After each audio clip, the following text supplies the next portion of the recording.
పక్షవాతం చాలా భయంకరమైన వ్యాధిగా చెప్పుకోవచ్చు. ఎందుకంటే ఒక్కసారి పక్షవాతం వచ్చిన వారు జీవితాంతం పక్షవాతానికి గురైన అవయవాలను కదిలించలేరు.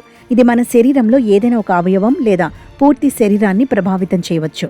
శరీరంలో వృద్ధాప్యం, వ్యాధుల కారణంగా ఎక్కువగా పక్షవాతం వచ్చే ప్రమాదం ఉంది. అయితే ప్రస్తుతం యువతలో కూడా ఈ సమస్య పెరుగుతోంది. వృద్ధులలో పక్షవాతం యొక్క పరిస్థితిని చాలా మంది గమనించి ఉంటారు. ఈ వ్యాధిలో శరీరంలోని కొంత భాగం పనిచేయడం మానేస్తుంది. దీన్ని పక్షవాతం అని కూడా అంటారు. పక్షవాతంలో ఒకవైపు చెయ్యి, కాలు, నోరు, కన్ను ప్రభావితమవుతుంది. పక్షవాతం వచ్చినప్పుడు నిర్లక్ష్యం చేస్తే ప్రాణాపాయం తలెత్తవచ్చు. పక్షవాతం వచ్చినట్టు తెలియగానే వీలైనంత తొందరగా ఆసుపత్రికి తరలిస్తే వ్యాధిని నయం చేయడానికి వీలవుతుందని వైద్యులు చెబుతున్నారు. లక్షణాలు కనిపించిన గంటలో ఆసుపత్రికి వెళ్లకపోతే కాళ్ళు, చేతులు, మూతి చచ్చుపడిపోతాయి. మనిషిని నిర్వీర్యం చేసే అతిపెద్ద వైపరీత్యం పక్షవాతం. ఇది ఉన్నట్టుండి మెదడులో స్ట్రోక్ కారణంగా రావచ్చు.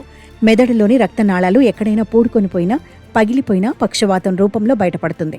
శరీరంలోని సగభాగం పడిపోతుంది. కాలు, చేయి, నోరు వంకరపోతుంది. మాట రాదు. జ్ఞాపక శక్తి తగ్గిపోతుంది. తొలి గంట నుంచి 3 గంటల్లోపు ఆసుపత్రికి తరలించాలి. తొలి గంటలోపు చేరితే సమస్యను సత్వరం పరిష్కరించడానికి వీలుంటుంది. లక్షణాలు ఇలా ఉంటాయి. పక్షవాతం అనుకోకుండా వస్తుంది. ఆ సమయంలో మాట్లాడలేకపోవడం, నడిచే పరిస్థితి ఉండదు. తూలి పడిపోతుంటారు. పక్షవాతం వచ్చిన ప్రతి సెకనుకు 10 లక్షల న్యూరాన్లు చనిపోతాయి. గరిష్టంగా 4.5 గంటలలోపు ఆసుపత్రికి వెళితే సిటీ స్కాన్, ఎంఆర్ఐ చేసిన తర్వాత రక్తనాళంలో బ్లాక్ ఉన్నట్లయితే థ్రంబోలైసిస్ చేస్తారు. రోగి వెంటనే కోలుకోవడానికి అవకాశం ఉంది. కొందరికి నిద్రలోనే పక్షవాతం వస్తుంది. ఆ సమయంలో ప్రత్యేక చికిత్సతో రోగిని రక్షించడానికి వీలుంది. ఆలస్యం చేస్తే ప్రాణాలను రక్షించడం కష్టమవుతుంది.